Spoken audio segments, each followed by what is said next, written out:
তো আমরা আগের ক্লাসে দেখেছি কীভাবে ফেনল প্রিপেয়ার করা হয়। আজকে পড়বো ফেনল এর কিছু রিয়াকশানস। তো প্রথমে হচ্ছে রিয়াকশান উইথ অ্যাক্টিভ মেটাল। বলছে অ্যাক্টিভ মেটাল করা সোডিয়াম পটাশিয়াম এগুলো হচ্ছে অ্যাক্টিভ মেটাল। তো কী বলছে when phenol is treated with sodium আর potassium it produces sodium phenoxide আর potassium phenoxide and hydrogen that liberate hydrogen gas. তাহলে সোডিয়ামের সঙ্গে ফেনল বিক্রিয়া সোডিয়াম ফেনক্সাইড আর হাইড্রোজেন গ্যাস পাওয়া যায়। এটা কেন হচ্ছে? এগুলো কিছুটা অ্যাসিডিক প্রপার্টি আছে ফেনলের, আর মেটাল সাধারণ বেসিক ক্যারেক্টার হয়, অ্যাসিড বেস রিয়াকশন করে সল্ট, আর এখানে হাইড্রোজেন লিবারেট করছে। এইবার পড়বো আমরা reaction with acid chloride and acid anhydride. কী বলছে? when phenol is treated with acid chloride or acid anhydride in presence of pyridine or small amount of concentrated H2SO4, it undergoes acetylation reaction. When acetyl chloride is used or acetic anhydride is used, the product is phenyl acetate. মানে বলছে সামান্য pyridine বা গাঢ় H2SO4 এর উপস্থিতিতে ফেনলের সঙ্গে acid chloride বা acid অ্যানহাইড্রাইডের বিক্রিয়াকে বলে অ্যাসিটাইলেশন বিক্রিয়া। এবং যখন অ্যাসিড ক্লোরাইড হিসাবে আমরা অ্যাসিটাইল ক্লোরাইড বা অ্যাসিড অ্যানহাইড্রাইড হিসাবে অ্যাসিটিক অ্যানহাইড্রাইড ইউজ করি, তখন যে প্রোডাক্টটা পাওয়া যায় সেটার নাম হচ্ছে ফিনাইল অ্যাসিটেট। একটা এক্সাম্পল দিয়ে সবচেয়ে ভালো বোঝা যাবে। অ্যাসিড ক্লোরাইড কাদের বলে? RCOCl। ঠিক আছে, এই RCOCl-এর জায়গায় আমি আরটাকে CH3 ধরি, তাহলে এর নাম হচ্ছে কি আমার, এটা আর হলে এটাকে বলে অ্যাসিড ক্লোরাইড জেনারেলি, এটা CH3 হলে এটাকে বলে অ্যাসিটাইল ক্লোরাইড। ক্লিয়ার? কী হয় বেসিক্যালি এই HCl এইভাবে মনে রাখবে, অ্যাকচুয়াল মেকানিজম এটা নয়, এইভাবে মনে রাখবে প্রোডাক্ট, এগুলোর মেকানিজম নেই তোমাদের। তো এই হচ্ছে গিয়ে কীভাবে মনে রাখবে, তো এই যে প্রোডাক্টটা হচ্ছে এটাকে বলে phenyl acetate. Phenyl acetate pyridine, এই পিরিডিনের স্ট্রাকচার হয় এইভাবে মনে রাখ, পিরিডিন এটা হলো পিরিডিনের স্ট্রাকচার। ঠিক আছে, এটা একই জিনিস, ওর বলে রাখছি স্ট্রাকচার এটা আর কি। ঠিক আছে, এইখানে দেখো এই যে রিয়াকশনটা যখন আমরা অ্যাসিড ক্লোরাইড ইউজ করব তখন তাকে বললাম কি বলবো? Acylation reaction. আর যখন এটা অ্যাসিটাইল ক্লোরাইড ইউজ করব তখন পার্টিকুলার রিয়াকশনটার নাম হয়ে যাবে অ্যাসিটাইলেশন রিয়াকশন। অ্যাসিটাইলেশন রিয়াকশন এটা। ঠিক আছে, এটা একটা অ্যাসিটাইলেশন রিয়াকশন মনে রাখবে। তাহলে যদি এটা অ্যালকিল গ্রুপ হিসেবে আর থাকে তখন সেটা অ্যাসাইলেশন বলবো জেনারেলি, আর এটা হলে অ্যাসিটাইলেশন। ক্লিয়ার?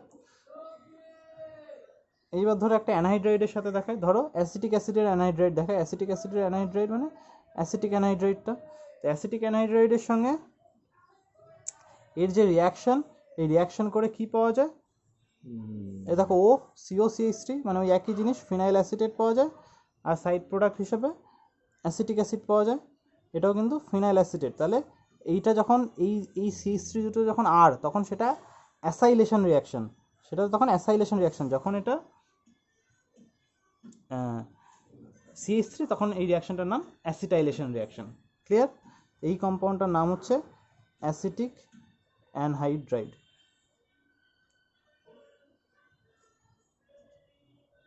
কনসেন্ট্রেট H2SO4 দিতে হয় কিছুটা, তাহলে এই হয় রিয়াকশনটা। ক্লিয়ার? বলছে এই রিয়াকশনটা আরেকটা ইম্পর্টেন্ট, বলছে when phenol is treated with benzoyl chloride, benzoyl chloride মানে PHCOCl, when phenol is treated with benzoyl chloride in presence of NOH, dilute NOH, it produce phenyl benzoate. This reaction is known as Schotten-Baumann reaction. This reaction is known as Schotten-Baumann reaction. তো এরকম একটা short note দিতে পারে Schotten-Baumann রিয়াকশানে। তাহলে কি বলছে? ফেনলকে benzoyl ক্লোরাইডের সঙ্গে NOH দ্রবণের উপস্থিতিতে বিক্রিয়া ঘটালে ফিনাইল বেনজয়েট পাওয়া যায়, আর এই রিয়াকশনটাকে Schotten-Baumann বিক্রিয়া বলে। কী হয় বেসিক্যালি? এই HCl বেরিয়ে যায়। ক্লিয়ার? তো এই HClটাকে কনজিউম করার জন্য এই NOHটা ইউজ করা হয়। এরপরে পড়ব reaction with Grignard reagent.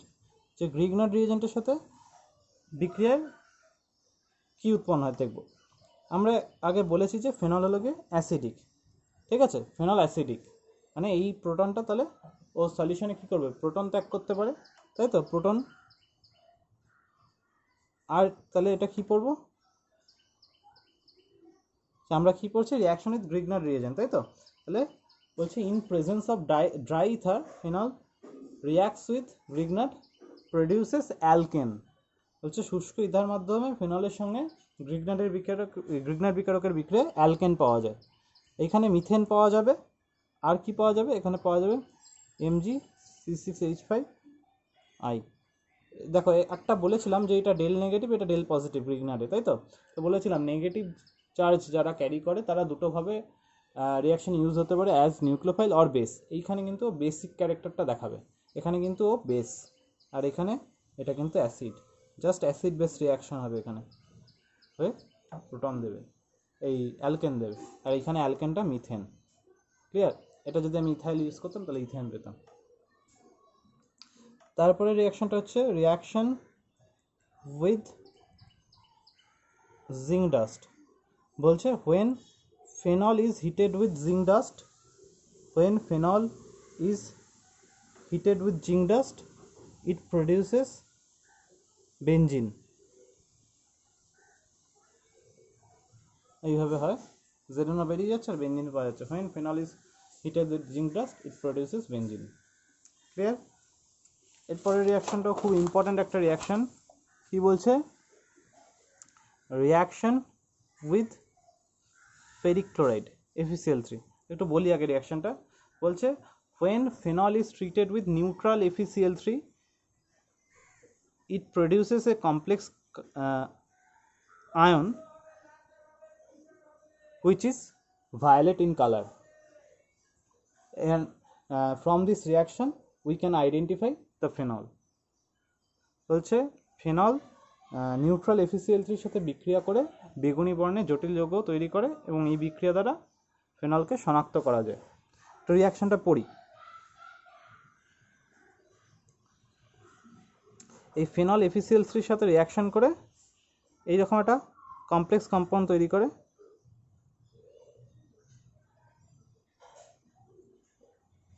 Whole 6 3 plus 3H plus 3HCl। এই যে এই কম্পাউন্ডটা হচ্ছে গিয়ে ভায়োলেট। এটা কী করে হচ্ছে একটা মনে রাখো, এটা তো অ্যাসিডিক ক্যারেক্টার আছে, তাহলে এটা এরকমভাবে এই 6টা O- 6টা H+ দেবে, তাই তো? এবার একটা আয়রন, এখানে আয়রনটা কত স্টেটে আছে, 3+ স্টেটে আছে, তাহলে আয়রনটা এর সাথে এই 6টার সাথে কমপ্লেক্স করবে, তাহলে কী হবে, আয়রন এটা হোল 6, এটা কি 3+ আছে, এটা 6- আছে, তাহলে টোটাল কত হবে 3-, তাই হয়েছে। আর যেখানে 6টা H+ রয়েছে তার মধ্যে 3টে H+, এই 3টে HCl এর সাথে 3HCl করবে, আর 3টে H+ আলাদা থেকে যাবে। ক্লিয়ার? তো এইবার একটা জিনিস মনে রাখবে, যখন নর্মাল ফিনল হবে এর কালার হবে ভায়োলেট বা বেগুনি কালার যেটাকে বলছি। তো এই যদি রিংয়ে কোনো দিন কোনো সাবস্টিটিউয়েন্ট, মানে কখনো যদি সাবস্টিটিউয়েন্ট থাকে, মানে ধরো মিথাইল আছে বা নাইট্রো আছে, তোমার কাছে কোনো কালারটা ঠিক এক্স্যাক্ট তুমি জানবে না, ঠিক আছে? মানে তোমার তখন কিন্তু বেগুনি লিখলে হবে না বা ভায়োলেট লিখলে হবে না, তখন কিন্তু এই 4টে কালারে কম্বিনেশন লিখবে, যে ভায়োলেটও হতে পারে কালারটা, আর গ্রিনও হতে পারে, রেড, ব্লু, এই 4টে কালারের মধ্যে যে কোনো একটা কালার দিতে হবে। জেনে রাখবে শুধু ফেনলের জন্য ভায়োলেট দেয়, ঠিক আছে? অন্য কোনোর জন্য ভায়োলেট দিতে পারে, কিন্তু সেটা না জানা থাকলে ওরকমভাবে বলা যায় না, ঠিক আছে? এই 4টে কালারের মধ্যে যে কোনো কালার দিতে পারে, ফেনল কিন্তু অলওয়েজ ভায়োলেট দেবে, ঠিক আছে? তাই যখন কোনো সাবস্টিটিউয়েন্ট থাকবে, ধরো নাইট্রোফেনল থাকলো, তখন কিন্তু তুমি তুমি একটা পার্টিকুলার কালার যদি না জানো তা বলতে পারো না যে এটা এই কালার হবে। ক্লিয়ার? সেটাই বলতে চাইছি। এই অর দিয়ে লিখবো যে এই কালারগুলো পাওয়া যায়। এরপরে রিয়াকশন দেখব হ্যালোজিনেশন রিয়াকশন, খুব ইম্পর্টেন্ট। বলছে when phenol is treated with bromine H2O, when phenol is treated with bromine H2O it produces 2,4,6 tribromophenol, it produces a white precipitate of 2,4,6 tribromophenol। এটা হোয়াইট পিপিটি পড়ে এই রিয়াকশনটা, precipitate of 2,4,6 tribromophenol। কি হয় এই এটা কি ফেনল, কি এই রিয়াকশনটা কি করে হয় একটু বলি, যে কি আগে একবার বলে নিই, যে ফেনল ব্রোমিন জলের সাথে বিক্রিয়া করে 2,4,6 ট্রাইব্রোমোফেনলের একটা সাদা অদক্ষেপ দেয়। এই ফেনলটা যখন আমি ব্রোমিন ওয়াটারে নিচ্ছি, ওয়াটারের প্রেজেন্সে ফেনক্সাইড আয়ন তৈরি করে। এই ফেনক্সাইড আয়নটা খুব সক্রিয়, এই ফিনক্সাইড আয়নটা এর তুলনায় এই রেজোনেন্সে বেশি সক্রিয়। তাই ফিনক্সাইড আয়নের কিন্তু দুটো অর্থ পজিশন আর একটা প্যারা পজিশানে, এটা প্যারা পজিশন, এই দুটো অর্থ পজিশানে 3টে ব্রোমিন ঢুকে যায় রিংয়ে। আর এরকম 2,4,6 ট্রাইব্রোমোফেনলের একটা সাদা অদক্ষেপ পাওয়া যায়। ক্লিয়ার? এই রিয়াকশনটাই যদি আমি ওয়াটারের বদলে যদি অন্য কোনো রিয়েজেন্ট নিয়ে করি, মানে কোনো পোলারের বদলে কোনো নন পোলার রিয়েজেন্ট নিয়ে করি, যদি CH2 বা CCl4 করি, তখন শুধু অর্থোব্রোমোফেনল আর প্যারাব্রোমোফেনলের মিক্সচার পাওয়া যায়। তখন শুধু অর্থোব্রোমোফেনল আর প্যারাব্রোমোফেনলের মিক্সচার পাওয়া যায়, যেখানে প্যারাটা হয় মেজর, এটা হয় minor due to steric repulsion. Clear? এইখানে কেন এটা শুধু অর্থ প্যারা হচ্ছে, 3টে কেন হচ্ছে না? রিজনটা এটা, যেখানে ফিনক্সাইড আয়ন কিন্তু জেনারেট হবে না নন পোলার সলভেন্টে। এই ওয়াটারের প্রেজেন্সে ফিনক্সাইড আয়ন তৈরি করে। ফিনক্সাইড আয়ন, কারণ ওয়াটারে কী হয়, এটা আয়নাইজ হয়ে যায়, এই বন্ডটা আয়নাইজ হয়ে গিয়ে O-H2+ তৈরি করে। এ কিন্তু ফার্দার রিয়াকশন করে, এ কিন্তু এর থেকে রেজোনেন্সে বেশি অ্যাক্টিভ, মানে এ রিংয়ে বেশি ইলেকট্রন ডোনেট করে অ্যাজ কম্পেয়ার টু ফেনল। এ বেশি রিংয়ে ইলেকট্রন ডোনেট করে, রিংটা বেশি অ্যাক্টিভেটেড হয়ে পড়ে, তাই দুটো অর্থ আর প্যারা পজিশন থেকে রিংয়ে হ্যালোজেনগুলো এন্টার করে এরকম 2,4,6 ট্রাইব্রোমোফেনল যায়। আর এই কিন্তু ফেনল কিন্তু লেস রিঅ্যাক্টিভ দ্যান ফিনক্সাইড, তাই এখানে শুধু একটা অর্থ আর একটা এরকম প্যারা ডেরিভেটিভ প্রোডাক্ট পাবো, যেখানে প্যারাটা হচ্ছে গিয়ে মেজর। ক্লিয়ার? তো হ্যালোজিনেশন রিয়াকশানে ক্লোরিনের সাথেও কিন্তু, এটা ব্রোমিনের সাথে দেখলাম, যদি Cl2 ওয়াটার দেখি সেখানেও একই রকম রিয়াকশন হয়, 2,4,6 টাইক্লোরোফেনলে হোয়াইট প্রেসিপিটেট পাওয়া যায়। ঠিক আছে? এই একই রকম রিয়াকশন হয় ব্রোমিনের মতো। এরপরে যে রিয়াকশানটা পড়ব সেটা হচ্ছে গিয়ে